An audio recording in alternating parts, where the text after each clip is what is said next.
প্রিয় শিক্ষার্থীরা, চলতরিতে দ্বিতীয় ক্লাসে তোমাদের সবাইকে স্বাগতম জানাচ্ছি।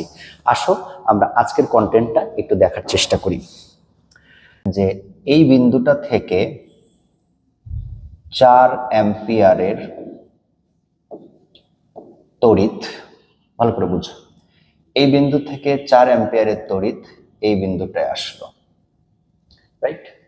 একইভাবে যদি বলি এখান থেকে 3 অ্যাম্পিয়ারের তড়িৎ এই জায়গাটায় আসলো। প্রশ্ন হচ্ছে এখানে আসার পরে এখান থেকে বিদ্যুৎ গুলো একসাথে চলা শুরু করলো। টোটাল কত অ্যাম্পিয়ার বিদ্যুৎ এই পথে প্রবাহিত হবে? প্রশ্নটা হচ্ছে টোটাল কত অ্যাম্পিয়ার বিদ্যুৎ এই পথে প্রবাহিত হবে। টোটাল 4 আর 3 4 যোগ 3 অর্থাৎ 7 অ্যাম্পিয়ার বিদ্যুৎ প্রবাহিত হবে। আমি তড়িৎ প্রবাহের এই যে যোগটা করলাম, এই যোগটা কিন্তু আমি করলাম সাধারণ বীজগণিতের নিয়মে। সাধারণ বীজগণিতের নিয়মে কিন্তু আমি যোগটা করলাম। এখন প্রশ্ন হচ্ছে যে তড়িৎ প্রবাহ ভেক্টর নাকি স্কেলার? খেয়াল করো, তড়িৎ প্রবাহ ভেক্টর নাকি স্কেলার? তোমরা যারা ক্লাস করছো তারা এখন একটু পজ করে দিয়ে হলেও একটা কমেন্ট করে রাখতে পারো, কেননা আমি যখন অ্যান্সারটা বলে দিব তখন তুমি তোমার কমেন্টের সাথে অ্যান্সারটা মিলিয়ে দেখে নিও। দেখো, আমরা জানি যার মান এবং দিক উভয় থাকে সেটা ভেক্টর, আর যার কেবলমাত্র মান থাকে দিক থাকে না সেটাকে আমরা কি হিসাবে শিখেছি? স্কেলার। এখন দেখার বিষয় হচ্ছে তড়িৎ প্রবাহের ক্ষেত্রে আমরা দিক বলছি যে এ থেকে বি বিন্দু এই বরাবর, বা সি থেকে বি বরাবর, এরপর বি থেকে ডি বরাবর তড়িৎটা প্রবাহিত হচ্ছে, আমরা এই ধরনের কথা বলছি। এখানে আমরা দিকও বলছি, মানও বলছি, তাহলে তো এটা ভেক্টর হওয়ার কথা। কিন্তু আবার আমরা এই জিনিসটাও খেয়াল করছি যে তড়িৎ প্রবাহের যোগ আবার সাধারণ বীজগণিতের নিয়মে হচ্ছে, ভেক্টরের যোগ বিয়োগ গুণের নিয়মে হচ্ছে না। তাহলে এটা কি? আসল অ্যান্সার হচ্ছে এটা স্কেলার রাশি। কেমন? এটা স্কেলার রাশি, ঠিক আছে। 9, 10, 11, 12 আমরা স্কেলার রাশি লিখি, কিন্তু এর আরো ডিটেইল ব্যাখ্যা হচ্ছে আমরা যে ভেক্টর স্কেলার 2 প্রকার শিখেছি, এটা অ্যাকচুয়ালিতে 3 প্রকার। আর একটা প্রকারের নাম লেখো টেনসর।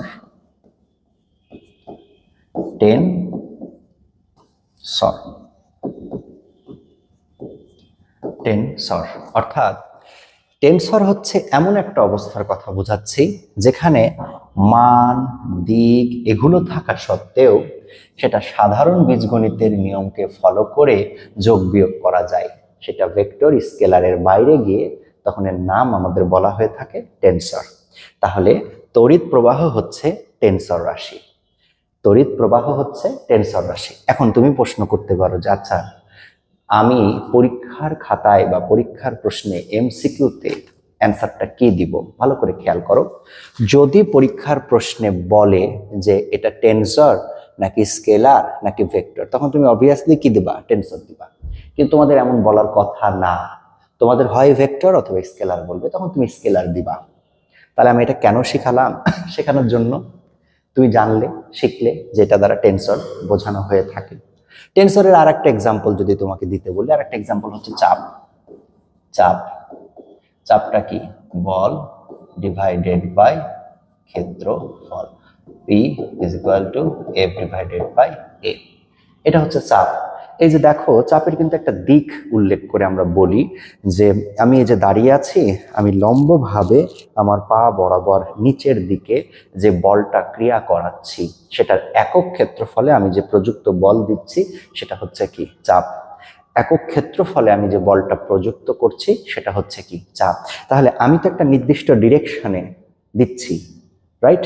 আবার এখানে দিক উল্লেখ করছি, পাশাপাশি মানও বলছি, কিন্তু তুমি কখনো চাপের যোগ বিয়োগ গুণ এগুলো ভেক্টরের সূত্রে ফেলতে পারবা না, এগুলো সব সাধারণ বীজগণিতের নিয়মে হয়।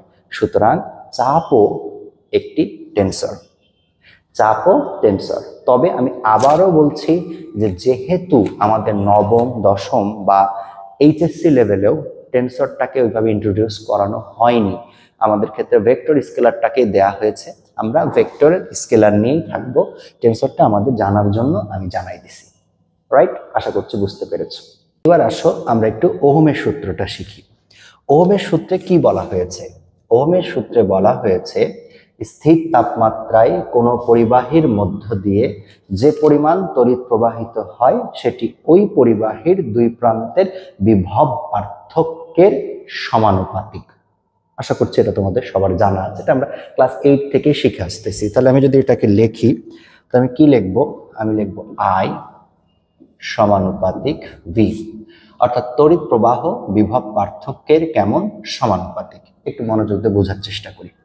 আমি একটা বিদ্যুৎ সুপরিবাহী তার কনসিডার করি, এই তারটার সাথে আমি একটা ব্যাটারি যুক্ত করলাম। এটা হচ্ছে ব্যাটারির প্লাস প্রান্ত, একইভাবে এটা হচ্ছে ব্যাটারির মাইনাস প্রান্ত। এখন বিষয় যেটা হচ্ছে আমরা যখন বলি না যে এটা হচ্ছে এ প্রান্ত, এটা বি প্রান্ত, অ্যাকচুয়ালি আমরা এ বি দ্বারা এই পরিবাহীর দুই প্রান্তের কথা বলি, যেটা এ প্রান্ত এটা বি প্রান্ত। এখন ধরো বলে দেওয়া হলো যে এই ব্যাটারিটার দুই প্রান্তের বিভব পার্থক্য, কথার কথা বলছি, 10 ভোল্ট। বলে দিলাম যে দুই প্রান্তের বিভব পার্থক্য 10 ভোল্ট। এটা দ্বারা আমরা আসলে কি বুঝতে পারি? আমরা এটা দ্বারা কি বুঝতে পারি বা এই 10 ভোল্ট মানে কি কি হতে পারে? ধরো 10 ভোল্ট মানে সবসময় মনে রাখবা 10 ভোল্ট মানে বিভব পার্থক্য 10, অর্থাৎ দুই পার্শ্বের বিভবের বিয়োগফল হচ্ছে 10। যেমন ধরো আমার এই পাশে 10 ভোল্ট হতে পারে, তখন এই পাশে 0 ভোল্ট, তাহলে দুই পার্শ্বের বিয়োগফল কত? 10। আবার এমন হতে পারে যে আমার এই পাশে আছে 15 ভোল্ট, এই পাশে আছে 5 ভোল্ট, দুটার বিয়োগফল কত? 10। মানে আমি যেটা বলতে চাচ্ছি তোমাকে যে বিভব পার্থক্য 10 ভোল্ট মানে এই দুই পাশের বিয়োগফলটা হতে হবে, পার্থক্যটা হতে হবে 10, তবে সেটাকে আমরা বলবো বিভব পার্থক্য 10 ভোল্ট, রাইট? এবং এই বিভব পার্থক্য যত বেশি হবে তড়িৎ প্রবাহটাও তত কি হবে? বেশি হবে। আবার বিভব পার্থক্য যত কম হবে তড়িৎ প্রবাহটাও তত কি হবে? কম হবে।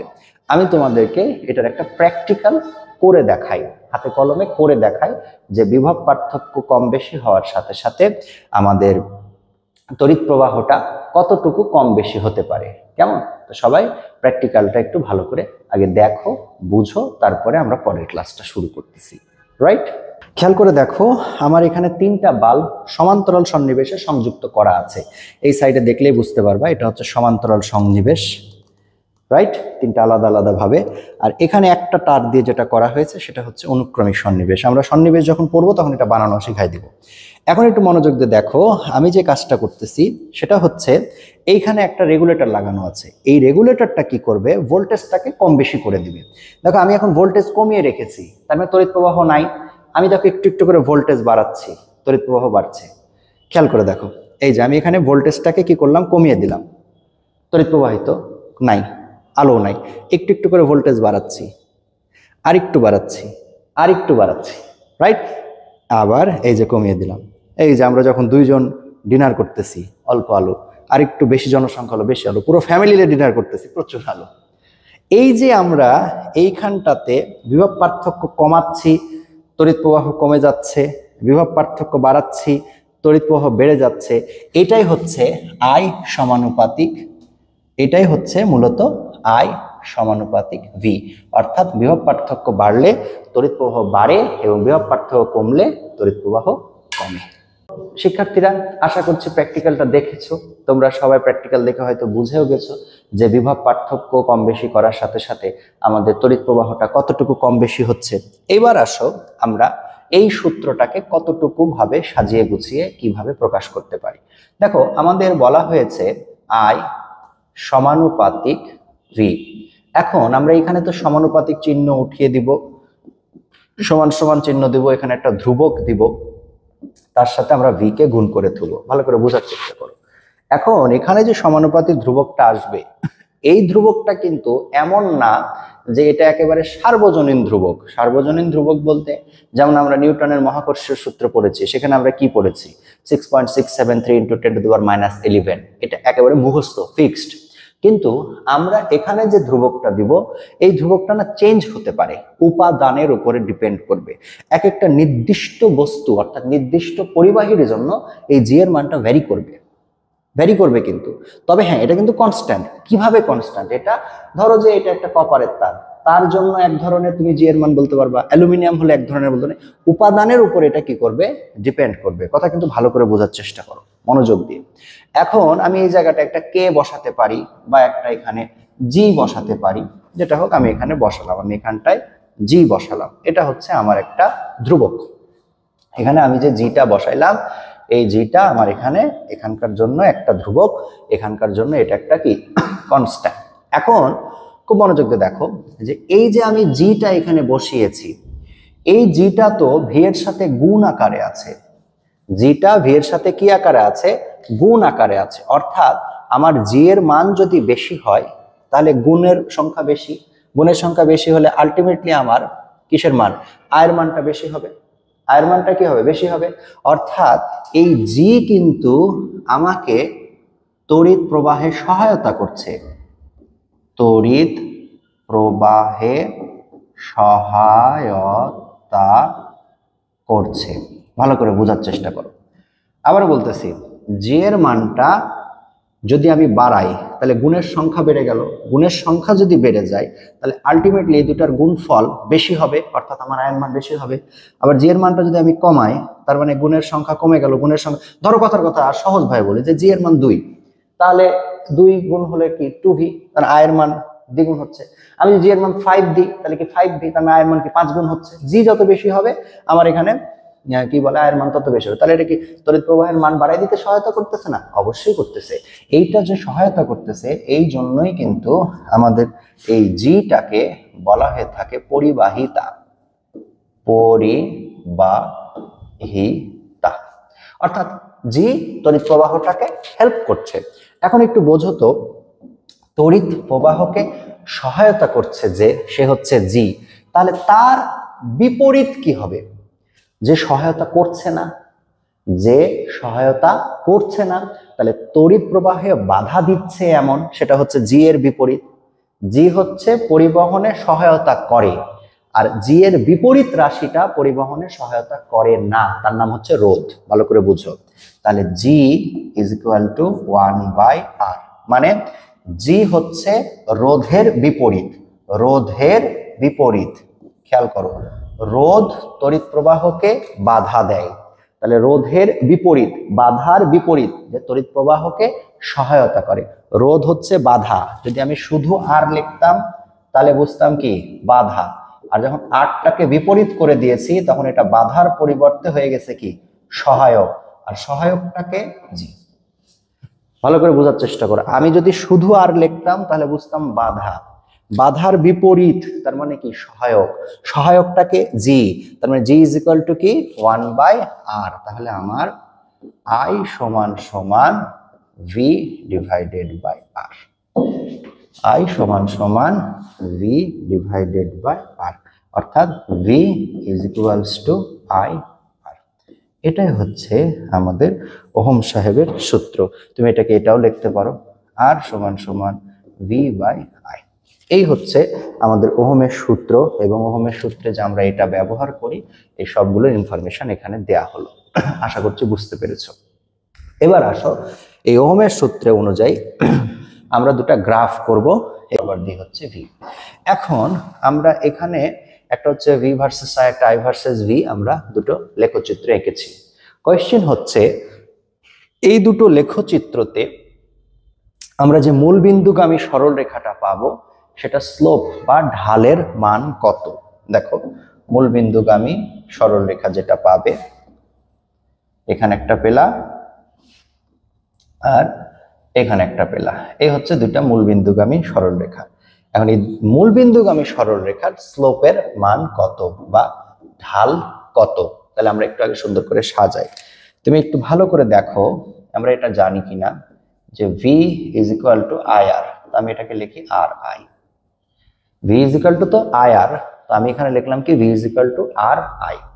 এখন দেখো স্লোপের জন্য আমরা এটা শিখেছি মূলবিন্দুগুলো সরলরেখার ক্ষেত্রে m কি x, তাহলে x অক্ষ বরাবর I আছে, তাহলে আমার m বরাবর কি পাচ্ছ r, তার মানে এখানে স্লোপ হচ্ছে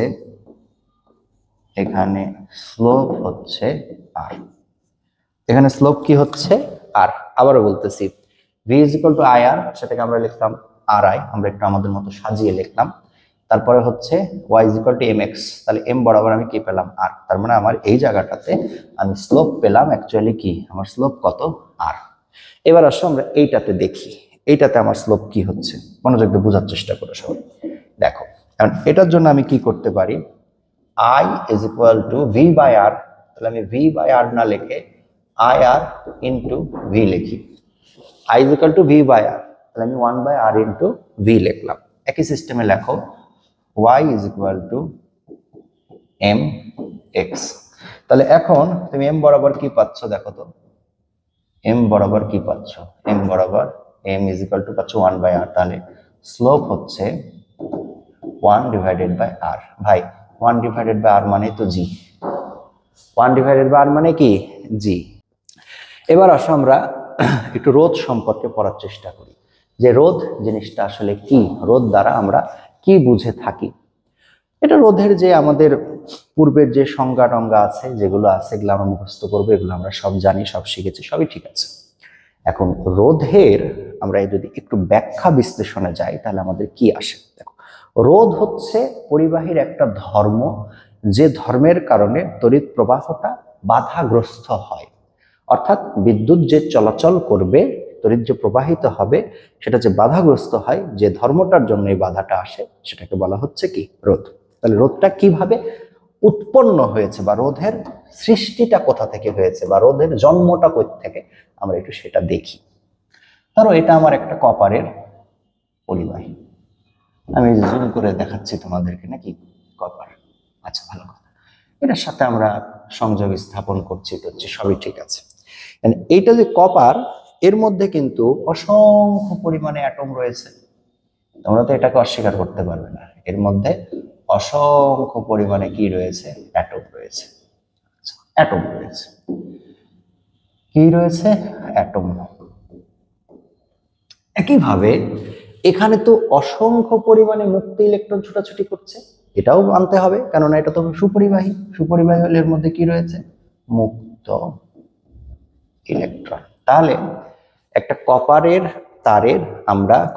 তারের আমরা একটা ছবি দেখতে পাচ্ছি, এর মধ্যে অসংখ্য পরিমাণে কি রয়েছে, অ্যাটম রয়েছে এবং অসংখ্য পরিমাণে মুক্ত ইলেকট্রনও রয়েছে।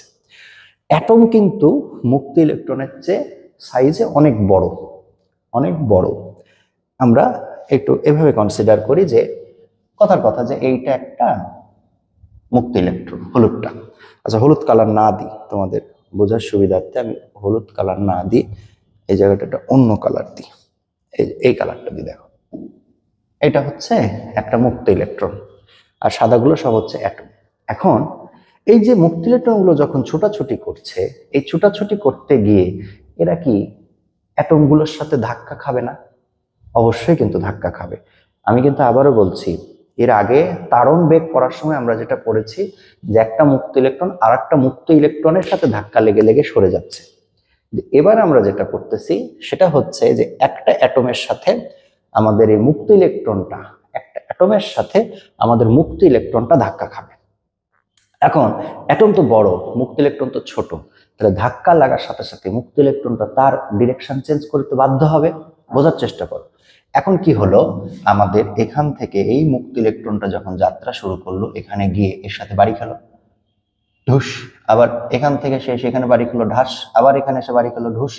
আবার এখানে এসে বাড়ি খাচ্ছে ঢাস, আবার এখানে এসে বাড়ি খাচ্ছে ঢুস, আবার এখানে এসে বাড়ি খাচ্ছে ঢাস, এখান থেকে আবার ঢুস, আবার এখানে ঢাস। মানে সে সব সময় দেখো তো এখানে বাড়ি, ওখানে বাড়ি, এখানে এখানে ধাক্কা, এখানে গুতা, এই খাইতে খাইতে খাইতে খাইতে যাচ্ছে। কিন্তু যদি এখানে কোনো বাধাগুলো না থাকতো, একটাও যদি বাধা না থাকতো, তাহলে কি সে খুব রিল্যাক্সে সুন্দর করে বেরিয়ে চলে যেত না? অবশ্যই বেরিয়ে চলে যেত। এই যে বাধাগুলো খাচ্ছে, এই বাধা যে হচ্ছে মূলত এই অ্যাটমের সাথে এই ইলেকট্রনগুলোর কি হচ্ছে? সংঘর্ষ হচ্ছে। কি হচ্ছে?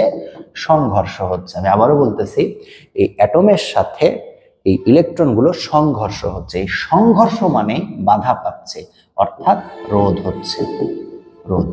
তাহলে সংঘর্ষ যত বেশি হবে আমাদের এখানে রোধও তত কি হবে? বেশি হবে। সংঘর্ষ যত বেশি হবে রোধও তত বেশি হবে। একইভাবে সংঘর্ষ যদি আবার কম হয় তখন রোধটাও কি হবে? কম হবে। যারা এখনো পড়া বুঝো নাই, আমি তোমাদের জন্য আরেকটু বলি।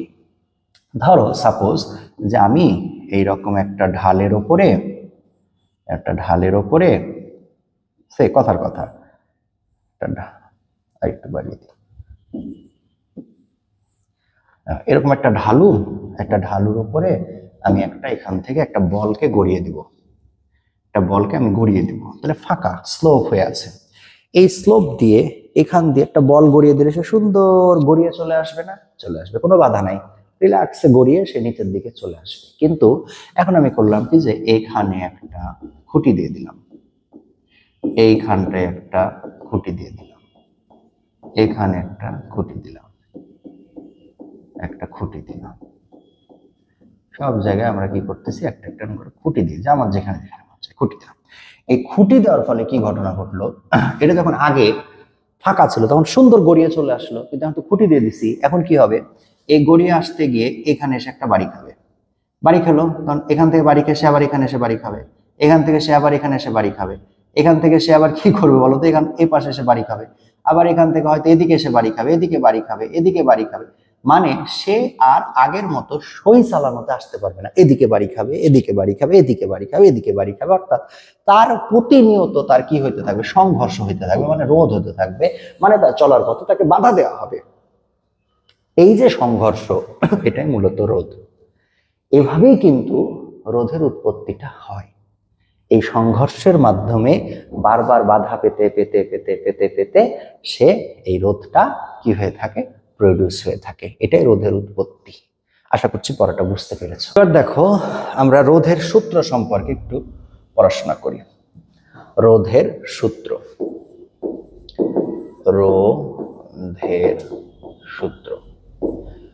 দেখো রোধের সূত্রটা কি? আমরা 8-9 বইতে দেখি বা আমাদের 11-12 বইতেও যদি দেখি, সে বইগুলোতে রোধের সূত্র একটা লেখা আছে দৈর্ঘ্যের সূত্র, আর সমানুপাতিক এল। আবার লেখা আছে আর পাতিক 1/a, মানে ব্যস্তানুপাতিক। এখন আসল কথা হচ্ছে সূত্রগুলো যে ভুল আমি সেটা বলছি না। এই সূত্রগুলো দেয়া হয়েছে, এগুলো যে ভুলভাল দেওয়া হয়েছে বা তোমাকে ভুল শেখানো হয়েছে, আমি এমন কথা বলছি না। কিন্তু আমি যেটা বলতে চাচ্ছি, এই সূত্রগুলো দিল কে? এই যে সূত্রগুলো দেওয়া হয়েছে, এই সূত্রগুলো লেখা হয়েছে, আবার এই দুটো সূত্রকে মার্জড করে দিয়ে তারপরে আবার লেখা হয় আর সমানুপাতিক L/A। এই সূত্রগুলো কোত্থেকে আসছে? আমরা আজকের ক্লাসে এই সূত্রটার অ্যাকুরেট রুট থেকে শেখার চেষ্টা করব। ঠিক আছে? দেখো, আমরা যে তাড়ন বেগের একটা সূত্র শিখছিলাম, তাড়ন বেগের সূত্র, আশা করছি গত ক্লাসটা দেখেছো, গত ক্লাসে আছে। যারা এখনো গত ক্লাসটা দেখো নাই তারা এই চ্যানেলে আছে, ক্লাসটা একটু চেক করে দেখে নিবা। তাড়ন বেগের যে সূত্র আছে, সেই সূত্রটাকে আমরা যদি একটু ঘষা মাজা করি, মোটামুটি 45-50 মিনিট বা 1 ঘন্টা ধরে যদি ঘষা মাজা করি, তাহলে আমরা একটা সূত্র পাবো। আসো দেখি সেই সূত্রটা কি। R is equals to M divided by N E square tau into L divided by A। Tau ভালো করে খেয়াল করে দেখো, M divided by N E square tau into L divided by A। এইটা হচ্ছে একটা সূত্র। এই সূত্রের কোনো প্রতিপাদন নবম দশম শ্রেণীর বইতে নাই, এইচএসসির বইতেও নাই। তবে তুমি যদি ইলেকট্রিক্যাল ইঞ্জিনিয়ারিং পড়ো সেক্ষেত্রে তুমি এই সূত্রের প্রতিপাদন পাবে, আবার তুমি যদি ফিজিক্স নিয়ে পড়াশোনা করো সেক্ষেত্রে এইটার প্রতিপাদন তোমরা পাবে। এটা প্রতিপাদন করে দেখাতে তোমার প্রায় 45-50 মিনিটের মতো লাগবে। যে বললাম যে আমরা তারণ বেগের সূত্রটাকে যদি একটু ঘষা মাজা করতে থাকি 40-45 মিনিট বা 1 ঘন্টা, তাহলে আমরা এই সূত্রটা পেয়ে যাব। আমি এখন তোমাকে দেখাবো যে আসলে এই সূত্রটা থেকে আমরা কিভাবে আমাদের রোধের যে সূত্রটা সেই সূত্রটাকে নিয়ে এসেছি। মনোযোগ দিয়ে বোঝার চেষ্টা করো। এখানে তোমাদের কাছে মোটামুটি এই সব শব্দগুলো পরিচিত হলেও টাও শব্দটার সাথে তোমাদের একটু আপত্তি আছে, মানে তোমরা এটাকে ওইভাবে এখন পর্যন্ত চেনো নাই বা শোনো নাই। তো টাওটা কোত্থেকে আসছে একটু দেখো। আমি কিছুক্ষণ আগে তোমাদের দেখালাম যে আমরা একটা এরকম পরিবাহীর মধ্যে যদি থাকি, দেখি খেয়াল করি, তাহলে সেখানে আমরা কি পাবো? সেখানে আমরা পাবো হচ্ছে অনেকগুলো অ্যাটম পাবো। এখানে একটা অ্যাটম, এখানে একটা অ্যাটম, এরকম অ্যাটম পাবো। আমরা এটা শুনছি। আচ্ছা, এই অ্যাটমগুলোর সাথে আমাদের ইলেকট্রন, মুক্ত ইলেকট্রন কি খায়? ধাক্কা খায়। মনে করো এখান থেকে একটা মুক্ত ইলেকট্রন গিয়ে ঠিক এই জায়গাটায় এসে একটা ধাক্কা খেলো। এটা যে ধাক্কা খেলো, ধাস করে ধাক্কা লাগলো, বাবা রে বাবা ধাক্কা লাগছে। এই ধাক্কা লাগার পরে ও কিছুক্ষণ নিজের গায়ে একটু হাত বুলাইতে বুলাইতে বুলাইতে বুলাইতে ধীরে ধীরে ধীরে ধীরে সামনের দিকে যাচ্ছে, সামনের দিকে যাচ্ছে। সামনের দিকে যাচ্ছে মানে কি? মানে এর দিকে যাচ্ছে। এই যে গেল এর দিকে গিয়ে সেখানে আবার একটা ধাক্কা খেলো না? আরামে একটা ধাক্কা খেয়েছে। আবার এখান থেকে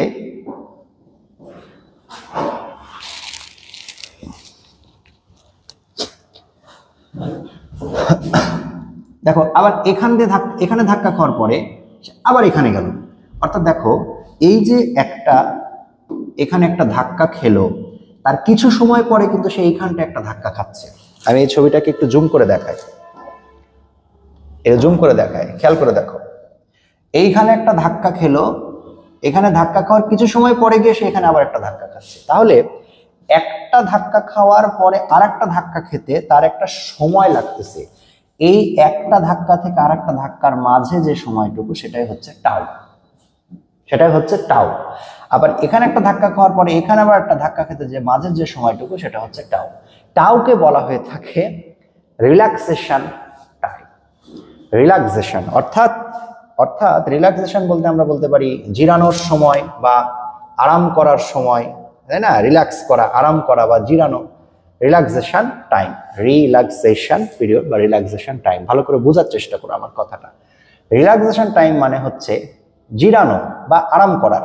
অর্থাৎ এই যে একটা ধাক্কা খেলো, চলে গেল, আবার গিয়ে ধাক্কা খাচ্ছে, এই দুই ধাক্কার মধ্যে সে একটু জিরিয়ে নিচ্ছে, ধীরে ধীরে ধীরে যাচ্ছে। এরকম অনেকগুলো টাওয়ের মান পাবে। এই সব মানের যে গড় সেটা আমরা এখানে ব্যবহার করবো। তাহলে তোমরা চাইলে একটু নোট করে লিখে রাখতে পারো। খেয়াল করে দেখো, একটু সময় মনোযোগ দিয়ে দেখো। দুটি ধাক্কা পর পর সংঘটিত হওয়ার মধ্যবর্তী যে সময়, মানে এখানে একটা ধাক্কা লাগছে, এখানে একটা ধাক্কা লাগছে, এই ধাক্কা থেকে এই ধাক্কা, এই দুটো ধাক্কা পর পর সংঘটিত হওয়ার মাঝে যে সময়টুকু, সেই সময়টুকুকে আমরা বলতেছি কি? টাউ। নির্দিষ্ট উপাদানের পরিবাহীর জন্য এর একটা নির্দিষ্ট গড় মান থাকবে, অর্থাৎ এটা উপাদানের উপর ডিপেন্ড করে। তাহলে নির্দিষ্ট উপাদানের জন্য মানটা নির্দিষ্ট, তার মানে এটা নিঃসন্দেহে আমরা বলতে পারি উপাদান হিসাবে কনস্ট্যান্ট। আমরা এটা বলতেই পারি নির্দিষ্ট উপাদানের জন্য এর মানটা নির্দিষ্ট। কথা বোঝার চেষ্টা করো। তার মানে এটা নিঃসন্দেহে কনস্ট্যান্ট। আমার কপারের উপাদান, তার জন্য একটা কনস্ট্যান্ট। অ্যালুমিনিয়াম হলে তার জন্য একটা কনস্ট্যান্ট। কথা ঠিক আছে তো? নির্দিষ্ট উপাদানের জন্য এর মানটা নির্দিষ্ট। এবং এটা অ্যাকচুয়ালি কি? দুটা ধাক্কা পর পর খাওয়ার মাঝখানে, দুটা ধাক্কা পর পর হওয়ার মাঝে যে সময়টুকু, এটাকে আমরা জিরানোর সময় বলছি, রিল্যাক্সেশন টাইম। জিরানোর সময় বলতে পারো বা আরাম করার সময় বলতে পারো, রিল্যাক্স করার সময় যেটা, সেই সময়টা আমরা বলতেছি। আশা করছি ধরতে পারলাম এটা একটা কনস্ট্যান্ট। আচ্ছা, এমটা কি? এম হচ্ছে ইলেকট্রনের ভর, তাহলে এটাও কি? কনস্ট্যান্ট। আচ্ছা, এন কি? এন হচ্ছে একক আয়তনের ক্ষেত্রফল, নির্দিষ্ট উপাদানের জন্য একক আয়তনের ক্ষেত্রফল, তার মানে এটাও কি? কনস্ট্যান্ট। ই কি? ই ইলেকট্রনের চার্জ, 1.65 × 10⁻⁹ গত ক্লাসের পড়া। তাহলে এটাও কি? কনস্ট্যান্ট। তাহলে এবার ভালো করে, আমি কিন্তু এখানে লিখলাম না কনস্ট্যান্ট। এখন তাহলে একটু খেয়াল করে দেখো, এম কনস্ট্যান্ট, এন কনস্ট্যান্ট, ই স্কয়ার কনস্ট্যান্ট, টাও কনস্ট্যান্ট, সব কনস্ট্যান্ট। তার মানে আমি এই পুরো সেটআপটার পরিবর্তে এখানে ভালোবেসে একটা কনস্ট্যান্ট, একটা ধ্রুবক নিয়ে এসে বসাতে পারি। এই যে ধ্রুবক বা কনস্ট্যান্ট নিয়ে এসে বসালাম, এটাই হচ্ছে কি রো। এটাই কি রো। এই রো ভালো করে বোঝার চেষ্টা করো। এই রো হচ্ছে কিন্তু আমরা এই রোটাকে আপেক্ষিক রোধ হিসাবে চিনি বা জানি। আপেক্ষিক রোধ, এটাকে রোধাঙ্ক, রোধকত্ব নামেও ডাকা হয়ে থাকে। এই হচ্ছে রো। এই সূত্রটাই মূলত আমাদের টেক্সট বইতে এইভাবে লেখা হয়েছে, আর সমান রো এল ডিভাইডেড বাই এ। এই যে এখান থেকে নিয়ে আসছি, এই সূত্রটাই আমাদের টেক্সট বইতে আছে। কিন্তু এটা যে এইরকম একটা জায়গা থেকে এসছে এ বিষয়ে আলাপ আলোচনা আমাদের 9, 10, ইন্টার কোনো বইতেই সেভাবে কিন্তু করা হয়নি। আমি একটু তোমাদেরকে জানানোর চেষ্টা করলাম, শিখিয়ে দেওয়ার চেষ্টা করলাম। আশা করছি ক্লাসটা বুঝতে পেরেছো।